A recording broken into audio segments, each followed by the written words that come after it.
आपण माने शुणुछंती radio Dhenkanal 90 FM। Radio Dhenkanal. नमस्कार, मु अमजाद खान। श्रोता बंधु, सामाजिक न्याय एवं सशक्तिकरण मंत्रणालय प्रयोजित एवं कम्युनिटी रेडियो एसोसिएशन द्वारा निर्मित अटल वयो अभ्युदय योजना उपरे आधारित कार्यक्रम आमर वरिष्ठ आमर अभिमान र अष्टम अध्याय रे आसंतु सुनिबा नाटक वरिष्ठ नागरिकंक अधिकार। परिवेषण करिछंती रेडियो ढेंकानालर कलाकार माने।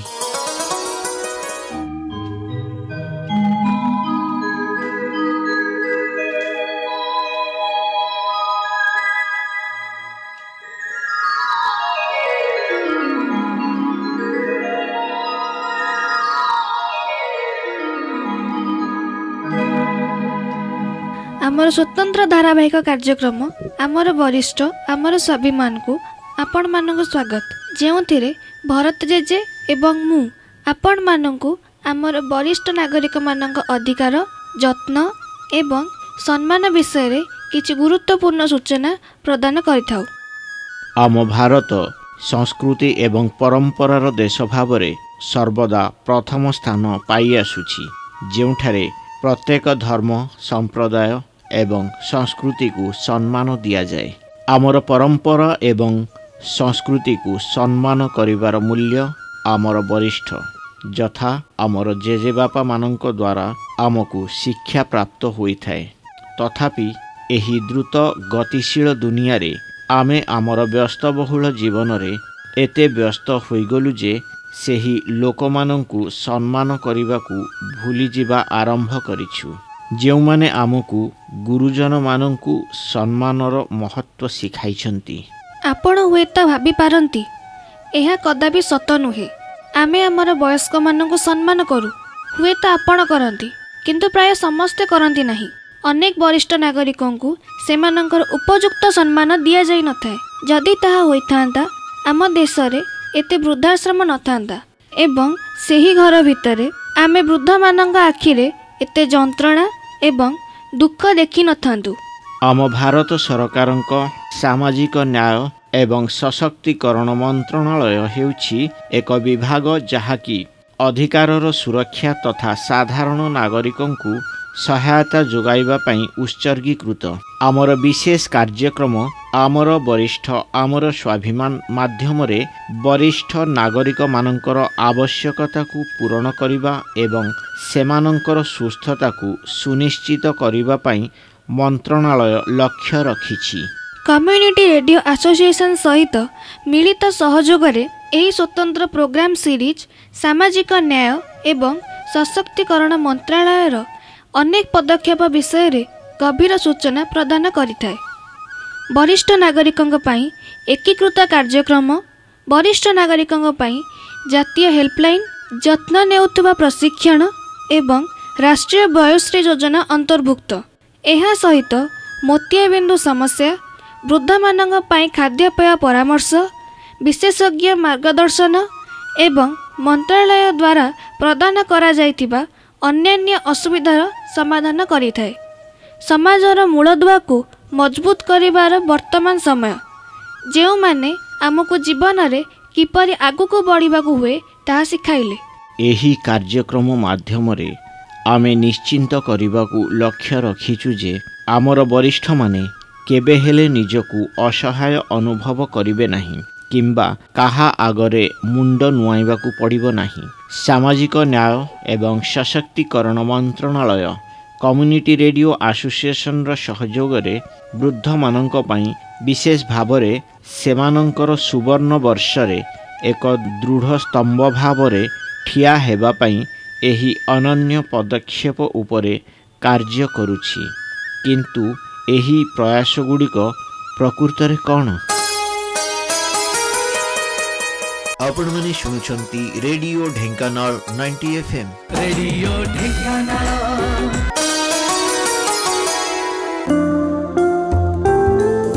हमारे बुजुर्ग नहीं है लाचार, क्योंकि सामाजिक न्याय और अधिकारिता मंत्रालय भारत सरकार ने खोले हैं हमारे बुजुर्गों के लिए मान सम्मान के द्वार। सामाजिक न्याय और अधिकारिता मंत्रालय ने चलाई है कई योजनाएं, जिससे जो है लाचार उन्हें मिलेगा सुदृढ़ आधार, क्योंकि हमारे बुजुर्ग हमारा अभिमान। सामाजिक न्याय और अधिकारिता मंत्रालय द्वारा बुजुर्गों के उत्थान की योजना अटल वयो अभ्युदय योजना में कई योजनाओं का समावेश है। अटल वयो का एक घटक जिसके तहत वरिष्ठ नागरिकों, गृहों, वृद्धाश्रमों, सतत देखभाल गृहों आदि का संचालन और रख रखाव के लिए गैर सरकारी स्वैच्छिक संगठनों को अनुदान सहायता प्रदान की जाती है। दूसरा है एल्डर लाइन।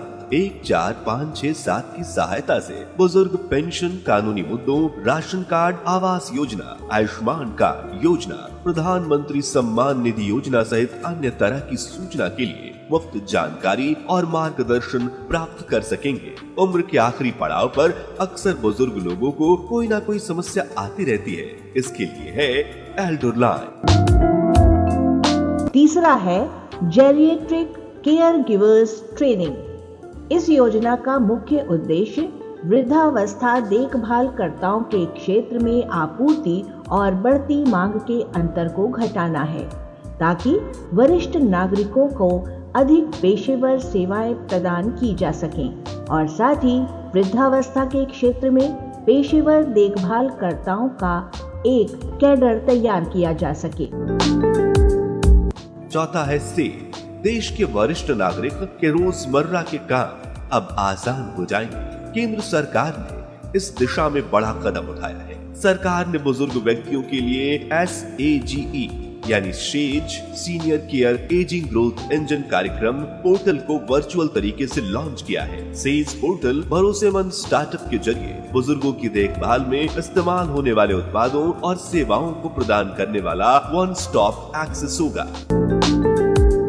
राष्ट्रीय वयोश्री योजना। राष्ट्रीय वयोश्री योजना BPL श्रेणी के वरिष्ठ नागरिकों के लिए शारीरिक सहायता और सहायक उपकरण प्रदान करने के लिए एक योजना है। ये एक केंद्रीय क्षेत्र की योजना है जो पूरी तरह से केंद्र सरकार द्वारा वित्त पोषित है। योजना के कार्यान्वयन के लिए व्यय वरिष्ठ नागरिक कल्याण कोष से पूरा किया जाएगा। अगला है cataract surgery scheme. Ayushman Bharat के तहत बुजुर्गों का निःशुल्क आंखों का ऑपरेशन किया जा रहा है। भरण पोषण का अधिकार। इस अधिनियम के तहत भरण पोषण पाने का अधिकार किसे है? ऐसे माता पिता, दादा दादी, वरिष्ठ नागरिक जो अपनी आय और संपत्ति से अपना भरण पोषण नहीं कर सकते, वे इस अधिनियम के तहत भरण पोषण का दावा कर सकते हैं।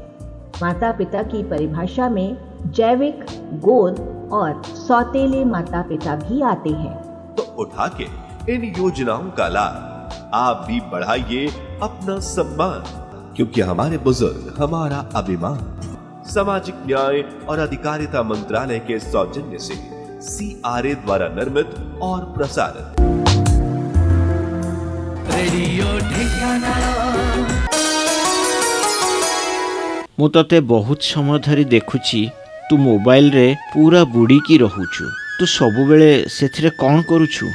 କିଛି ନାହିଁ ଜେଜେ, କେବଳ ଲୋକଙ୍କ ସହ ଚାଟିଂ କରିବା, ଅଭିବାଦନ ବିନିମୟ କରିବା, ବିଶ୍ୱର ସର୍ବଶେଷ ସମ୍ବାଦ ଉପରେ ଅପଡେଟ୍ ହେବା। ଆଚ୍ଛା ଲକ୍ଷ୍ମୀ, ମୋବାଇଲ ଏବଂ ସୋସିଆଲ ମିଡ଼ିଆ ଦୁନିଆରେ ସବୁକିଛି ଏତେ ସରଳ ଅନୁଭବ କରେ। ଆମ ଦିନରେ କେବଳ ଚିତ୍ର ନୁହେଁ, ଅକ୍ଷର ମାଧ୍ୟମରେ ହୃଦୟସ୍ପର୍ଶୀ ଭାବନା ପ୍ରକାଶ ପାଇଥିଲା। ତୁମେ ଠିକ୍ କହିଛ ଜେଜେ, କିନ୍ତୁ ଏହି ମୋବାଇଲ ଯାହା ମୋତେ ବହୁତ ଦୂରରେ ଥାଇ ମଧ୍ୟ ତୁମ ସହିତ ସଂଯୁକ୍ତ ରଖେ। ଏହି ଦ୍ରୁତ ଗତିଶୀଳ ଦୁନିଆରେ ବସି ବସି ଅକ୍ଷର ଲେଖିବାକୁ ସମୟ କାହାର ଅଛି?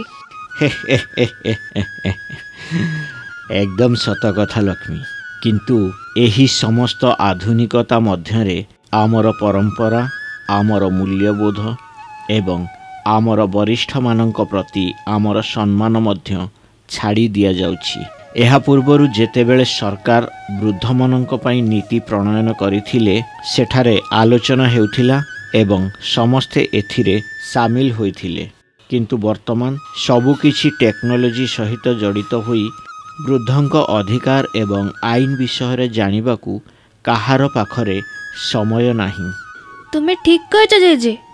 ଆମେ ଆମର ସମସ୍ତ ସମୟ ଅନ୍ୟ କାମରେ ବିତାଇଥାଉ। ମୁଁ ତ ଏ ବିଷୟରେ କେବେ ବି ଚିନ୍ତା କରିନାହିଁ।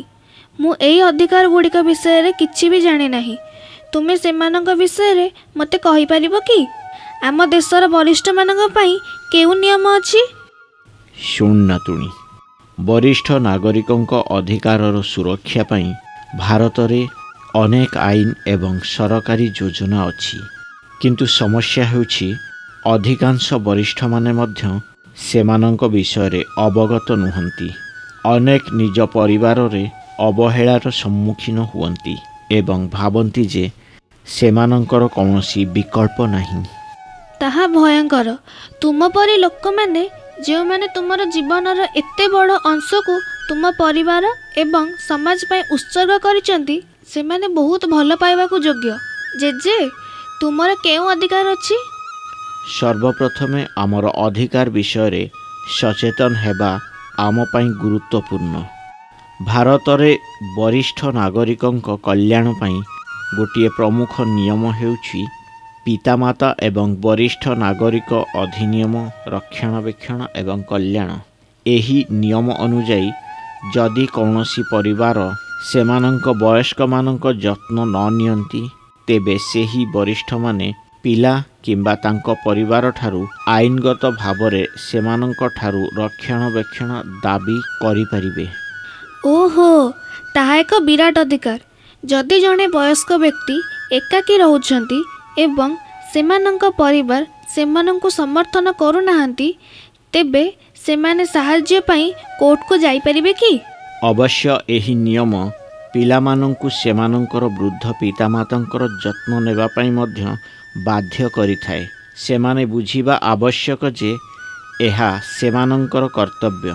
ହଁ, କିନ୍ତୁ ଏହା ଏତେ ହୃଦୟ ବିଦାରକ ଯେ ବରିଷ୍ଠମାନଙ୍କୁ ନିଜ ପିଲାମାନଙ୍କ ବିରୁଦ୍ଧରେ ଆଇନଗତ କାର୍ଯ୍ୟାନୁଷ୍ଠାନ ଗ୍ରହଣ କରିବାକୁ ପଡ଼ିବ। ଏହି ନିୟମ ଅନ୍ୟ କିଛି ଅନ୍ତର୍ଭୁକ୍ତ କରେ କି? ହଁ, ଯଦି ବରିଷ୍ଠମାନେ ଅସହାୟ ହୋଇ ଆଶ୍ରୟ କିମ୍ବା ଚିକିତ୍ସା ସେବା ଆବଶ୍ୟକ କରନ୍ତି ତେବେ ରାଜ୍ୟ ସରକାର ଏବଂ ସ୍ଥାନୀୟ ସଂସ୍ଥା ସହାୟତା ଯୋଗାଇବା ପାଇଁ କେନ୍ଦ୍ର ସ୍ଥାପନ କରିପାରିବେ। ଏହି କେନ୍ଦ୍ରଗୁଡ଼ିକ ସ୍ୱାସ୍ଥ୍ୟ ସେବା, ଖାଦ୍ୟ ଏବଂ ଯତ୍ନ ସେବା ଭଳି ସୁବିଧା ପ୍ରଦାନ କରନ୍ତି। ଏହା ସହିତ ଜୀବନର ଅଧିକାର ନିଶ୍ଚିତ କରେ ଯେ ପ୍ରାଚୀନମାନେ ନିରାପଦରେ ରୁହନ୍ତି। ସେମାନଙ୍କୁ ସୁରକ୍ଷା ଦେବା ତଥା କାହାର ଯେପରି ଅନିଷ୍ଟ ନ ହୁଏ ସେଥିପାଇଁ ସରକାର ନିୟମ ପ୍ରଣୟନ କରିଛନ୍ତି। ଯଦି ଜଣେ ପ୍ରାଚୀନ ବିପଦ ଅନୁଭବ କରନ୍ତି ତେବେ ସାହାଯ୍ୟ କରିବାକୁ ଆଇନ ଅଛି। ଜେଜେ, ସେମାନେ ନିରାପଦରେ ବୋଲି ଜାଣିବା ଆଶ୍ୱାସନାଦାୟକ ଅଟେ। କିନ୍ତୁ ଜେଜେ, ଯଦି ସେମାନେ ଏହି ଅଧିକାର ଗୁଡ଼ିକ ବିଷୟରେ ଜାଣିନାହାନ୍ତି ତେବେ ସେମାନେ ନିଜ ପାଇଁ କିପରି ଠିଆ ହେବେ? ଆମେ ସେମାନଙ୍କ ପାଇଁ କିଛି କରିବା ଆବଶ୍ୟକ। ଅବଶ୍ୟ, ବୋଧହୁଏ ଆମେ ବିଶେଷଜ୍ଞମାନଙ୍କୁ ଜଡ଼ିତ କରିପାରିବା କିମ୍ବା ଏହି ଆଇନଗୁଡ଼ିକ ବିଷୟରେ ଅନ୍ତର୍ନିହିତ ବାଣ୍ଟିବାକୁ ଆଇନ ସେବା ପ୍ରାଧିକରଣରୁ କାହାକୁ ଆଣିପାରିବା।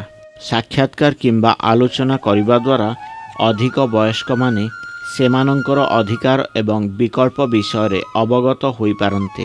ଜେଜେ, ଆସନ୍ତୁ ନିଶ୍ଚିତ କରିବା ଯେ ପ୍ରତ୍ୟେକ ବରିଷ୍ଠ ସେମାନଙ୍କର ଅଧିକାର ଜାଣନ୍ତି ଏବଂ ସେମାନେ ସମ୍ମାନ ଏବଂ ଯତ୍ନ ନିଅନ୍ତି। ଆପଣମାନେ ଶୁଣୁଛନ୍ତି radio Dhenkanal 90 FM। Radio Dhenkanal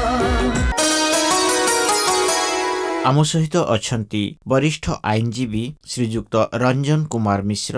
ବରିଷ୍ଠ ନାଗରିକମାନଙ୍କ ରକ୍ଷଣାବେକ୍ଷଣ ଏବଂ କଲ୍ୟାଣ ପାଇଁ ସରକାରଙ୍କ ତରଫରୁ କ'ଣ ରହିଛି ଆଇନ ଆମ ଶ୍ରୋତାମାନଙ୍କୁ ଜଣାଇବେ। ଦେଖନ୍ତୁ, ବର୍ତ୍ତମାନ ଆମ ସମାଜରେ ବରିଷ୍ଠ ନାଗରିକମାନେ ସମ୍ପୂର୍ଣ୍ଣ ରୂପେ ଅବହେଳିତ। ସେଥିପାଇଁ ସରକାର ଦିନକୁ ଦିନ ସେମାନଙ୍କର ସୁରକ୍ଷା ପାଇଁ, ସେମାନଙ୍କର ରକ୍ଷଣାବେକ୍ଷଣ ପାଇଁ, ତାଙ୍କର ପ୍ରୋଟେକ୍ସନ ପାଇଁ ବିଭିନ୍ନ ପ୍ରକାରର ଆଇନ ତିଆରି କରୁଛନ୍ତି। ସେଇଥିରୁ ଗୋଟେ ଆଇନ ହେଲା ବରିଷ୍ଠ ନାଗରିକ ରକ୍ଷଣାବେକ୍ଷଣ ଏବଂ କଲ୍ୟାଣ ଅଧିନିୟମ 2007। ସେଥିରେ ବିଭିନ୍ନ ପ୍ରକାରର ଦଫା ରହିଛି। ଦଫା 4 ଆଉ 5 ये दुईटा दफारे आमे वरिष्ठ नागरिकंकर जो रक्षणाबेक्षण भरण पोषण एसबू विषय आमे तांका पे आमे सुविधा दे परिबा। धरंतु जणे कोनोसी वरिष्ठ नागरिक 60 वर्ष ऊर्ध्व तांकर बयस सेमानंकर रोजगार थिले मध्य सेमानंकु तांकर पिला छुआ जो माने तांका उत्तराधिकारी जो माने रहिले सेमाने तांको रक्षणाबेक्षण करिवा तांको भरण पोषण देबा तांकर दायित्व। ए जो आईनटा रहिला वरिष्ठ नागरिक रक्षणाबेक्षण एवं कल्याण अधिनियम 2007 सेइथरु जो धारा 5 रे सेमाने चाहिले तांकर उत्तराधिकारी किंबा पिला छुआ जो माने अछंती तांकर जो माने कि तांको भरण पोषण दबा कथा चलेबा कथा सेमाने चलौ नाहंती चाहिले सेमाने तांको नारे मध्य सेइथिरे केस करिकि तांको ठारू भरण पोषण नै पारिबे। आ ए भरण पोषण पई सेमाने हमर जो अछंती सब कलेक्टर ऑफिस रे चाहिले सेई जो मजिस्ट्रेट को पाखरे सेमाने सेइथिरे गोटे दरखास्त दे पारिबे सेई धारा रे। तापर आ गोटे हला धारा 4 धारा 4 कहूची वरिष्ठ नागरिक मानकर रक्षणाबेक्षण माने सेमाने जदि कोठी अपमानित हेले धरंतु रास्ता रे जाउचंती तांको किए गाली गुलोज कला ए सब बाबद रे चाहिले मध्य सेमाने धारा 4 रे भी सेमाने उपजिल्लापाल ऑफिस रे सेमाने दरखास्त कर परिबे। एभले त आहुरी अनेक नियम रहिछि किंतु मुख्यतः एई दुईटा नियम रे वरिष्ठ नागरिक माने सेमानंकर आपत्ति अभियोग करि परिबे। जो मोकदमाटा कि 90 दिन भितर सरीबो ताको सरकार नियम करचिंती जेते शीघ्र सरीबा कथा सेते शीघ्र सारिकरी तांको न्याय दिया जिवो। जो हमर वरिष्ठ नागरिक माने रहिले तांको न्याय दिया जिवो काहेकि ना जेहेतु सेमाने होचुंती वरिष्ठ नागरिक सेमाने अत्यधिक दिन अपेक्षा करि परिबेनी। दिनू दिन डेट गड़ी चलिले तारीख गड़ी चलले सेमाने आ सेथिर उपयोग कोन पाइबे एई जो धाराटा तांको पई तयारी हिछि सेथिर उपयोग किछि पाइ परिबे नाही।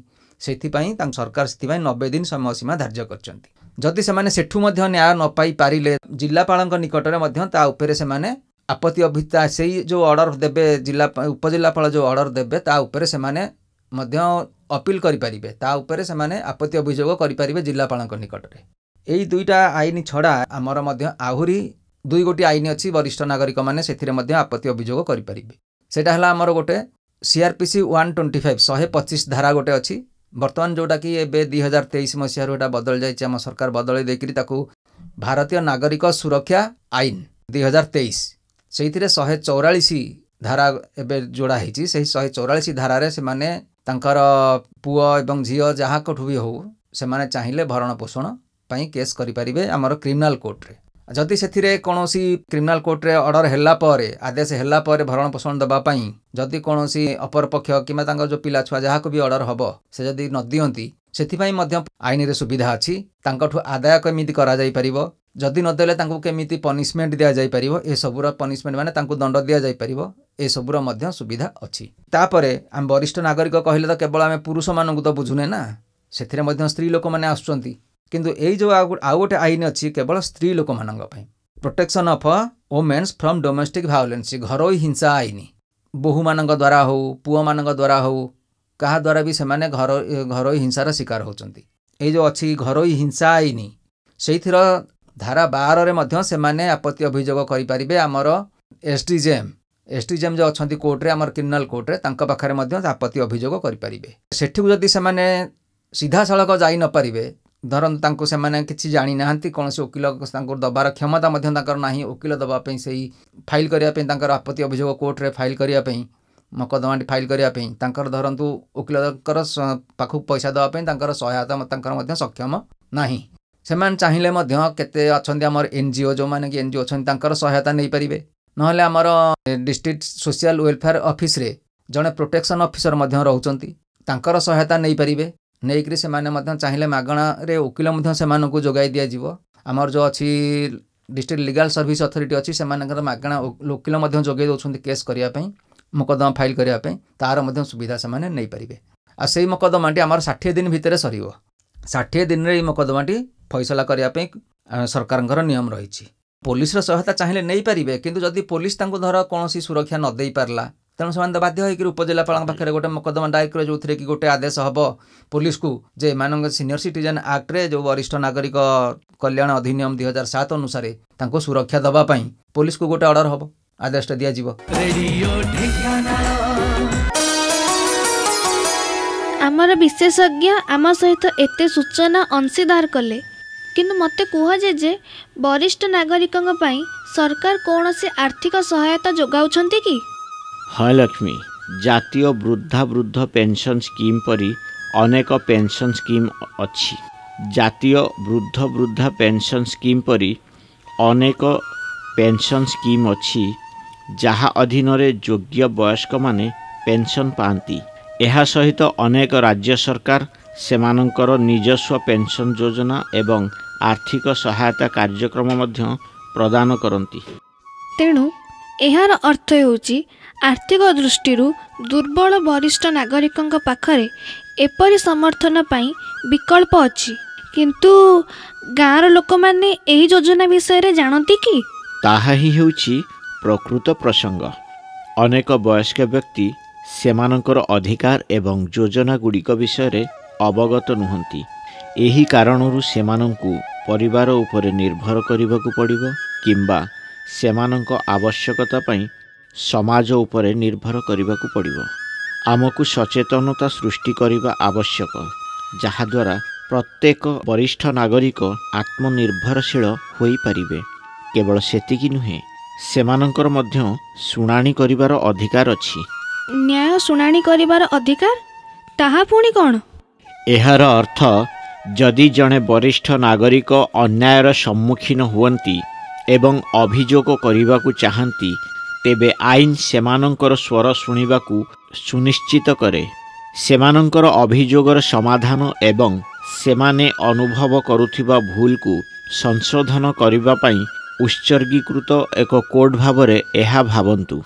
ଜେଜେ, ବରିଷ୍ଠ ନାଗରିକଙ୍କ ପାଇଁ ବହୁତ କିଛି ଉପଲବ୍ଧ, ତଥାପି ସେମାନେ ନିଜ ଅଧିକାରରୁ ବଞ୍ଚିତ ରହିଛନ୍ତି। ଆମେ ଗାଁରେ ଏକ ସଭାର ଆୟୋଜନ କରିପାରିବା ଯେଉଁଠାରେ ଆପଣ ଏହି ଯୋଜନା ଏବଂ ଅଧିକାର ବିଷୟରେ ସୂଚନା ବାଣ୍ଟିପାରିବେ। ଏହା ଅନେକ ବରିଷ୍ଠଙ୍କୁ ସେମାନଙ୍କ ପାଇଁ କ'ଣ ଉପଲବ୍ଧ ତାହା ବିଷୟରେ ଅବଗତ ହେବାରେ ସାହାଯ୍ୟ କରିବ। ବୁଝିଲୁ ନାତୁଣୀ, ଏହା ଏକ ଅଦ୍ଭୁତ ଧାରଣା। ଆମେ ନିଶ୍ଚିନ୍ତ ଭାବରେ ଏହିପରି ଏକ ସଭାର ଆୟୋଜନ କରିବା ଉଚିତ। ମୁଁ ଅନ୍ୟ ବରିଷ୍ଠ ଏବଂ ଗ୍ରାମ ପରିଷଦ ସହିତ ମିଶି ଏହି ବିଷୟରେ ବିସ୍ତୃତ ଭାବରେ ଆଲୋଚନା କରିପାରିବି। ଆପଣମାନେ ଶୁଣୁଛନ୍ତି radio Dhenkanal 90 FM। Radio Dhenkanal. हमारे बुजुर्ग हमारा सम्मान। सपनों का बादल तुझे बुलाए। कहते हैं बुजुर्गों की दुआ में असर बहुत है। हर एक तूफान का रुख मोड़ देती है और इन्हीं बुजुर्गों को उनका सम्मान, उनका हक दिलाने और ख्याल रखने हम लाए हैं एक बेहद खास कार्यक्रम, हमारे बुजुर्ग हमारा सम्मान। तेरा हर कदम जो खुददारी का हो, जहां सभी बुजुर्गों की सेहत से जुड़ी एक्सपर्ट एडवाइस, कानूनी सलाह, सरकार द्वारा दी जा रही सुविधाएं व अधिकार और सभी सीनियर सिटीजन्स के जीवन को आसान बना रही टेक्नोलॉजी के साथ साथ फाइनेंशियल एडवाइस और भी बहुत सी जरूरी बातें इस कार्यक्रम में आप सुन पाएंगे। कठिन है अगर रास्ता तू फिक्र। इस कार्यक्रम को आप तक ला रहे हैं सामाजिक न्याय एवं अधिकारिता मंत्रालय, भारत सरकार व सामुदायिक रेडियो एसोसिएशन। उड़ने की कोशिश में निकल आएंगे पर। तो अपने बुजुर्गों को दीजिए सम्मान पूर्वक जीवन और अधिकार। कार्यक्रम हमारे बुजुर्ग हमारा सम्मान के साथ। खुली आँखों से देख तू सपना, सर उठा के जी। हमारे बुजुर्ग हमारा सम्मान। सर उठा के जी। रेडियो ढेंकानाल। आमे ग्राम परिषद को जाई वरिष्ठ माननकु सेमानकर अधिकार विषय जणाइथिलु। आमे एहा स्पष्ट करिचु जे सेमाने असहाय किंबा एकुटिया नुहंती एवं सरकार सेमानकु किपरि समर्थन करूचंदी ताहा बांटीछु।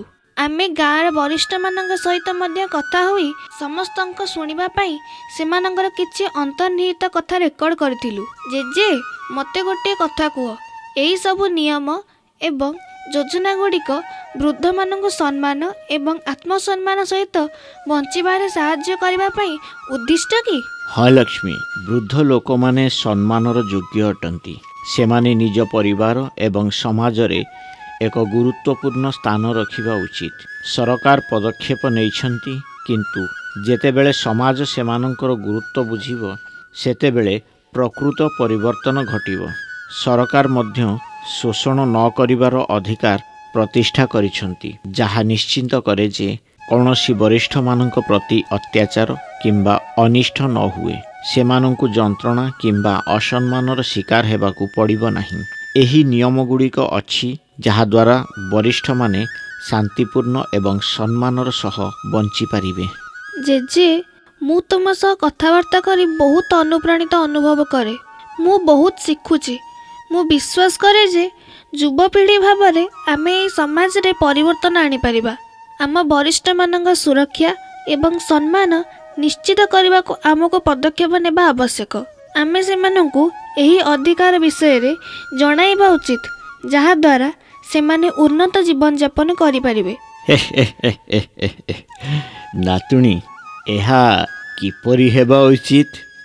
ଏହା ତୁମ ପିଢ଼ିର ମାନସିକତା, ଯାହା ପ୍ରକୃତ ପରିବର୍ତ୍ତନ ଆଣିପାରେ। ଯଦି ପ୍ରତ୍ୟେକ ଯୁବକ ନିଜ ଘର ଏବଂ ସମ୍ପ୍ରଦାୟର ବରିଷ୍ଠମାନଙ୍କ ପ୍ରତି ସମ୍ମାନ ଏବଂ ଭକ୍ତି ପ୍ରଦର୍ଶନ କରନ୍ତି, ତେବେ ଆମର ଚେର ଆହୁରି ଶକ୍ତିଶାଳୀ ହେବ। ଜେଜେ, ମୁଁ ଗାଁରେ ରହିବାକୁ ଚାହୁଁଛି ଏବଂ ଏଠାରେ ବୟସ୍କମାନଙ୍କ ପାଇଁ କିଛି ଅର୍ଥପୂର୍ଣ୍ଣ କାର୍ଯ୍ୟ କରିବାକୁ ଚାହୁଁଛି।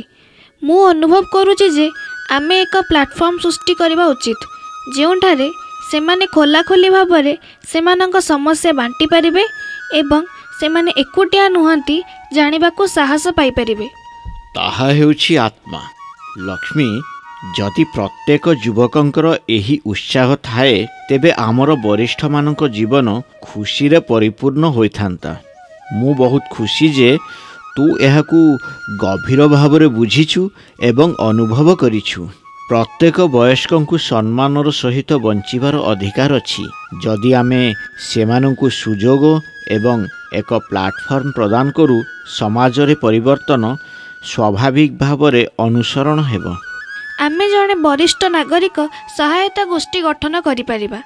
ଏହି ଗୋଷ୍ଠୀ ଗାଁର ପ୍ରାଚୀନମାନଙ୍କୁ ସେମାନଙ୍କର ଅଧିକାର ଏବଂ ଅଧିକାର ବିଷୟରେ ଜାଣିବାରେ ସାହାଯ୍ୟ କରିପାରିବ।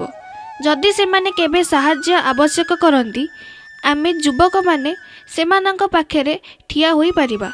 ତାହା ଏକ ଉଚ୍ଚ ଚିନ୍ତାଧାରା ଲକ୍ଷ୍ମୀ। ବରିଷ୍ଠମାନଙ୍କୁ ସେମାନଙ୍କ ସ୍ୱର ଏବଂ ସେମାନଙ୍କର ଉପଯୁକ୍ତ ସ୍ଥାନ ଦେବାରେ ଏହି ପଦକ୍ଷେପ ଗୁରୁତ୍ୱପୂର୍ଣ୍ଣ ହେବ। ପ୍ରତ୍ୟେକ ପଥରେ ମୁଁ ତତେ ସମର୍ଥନ କରିବି।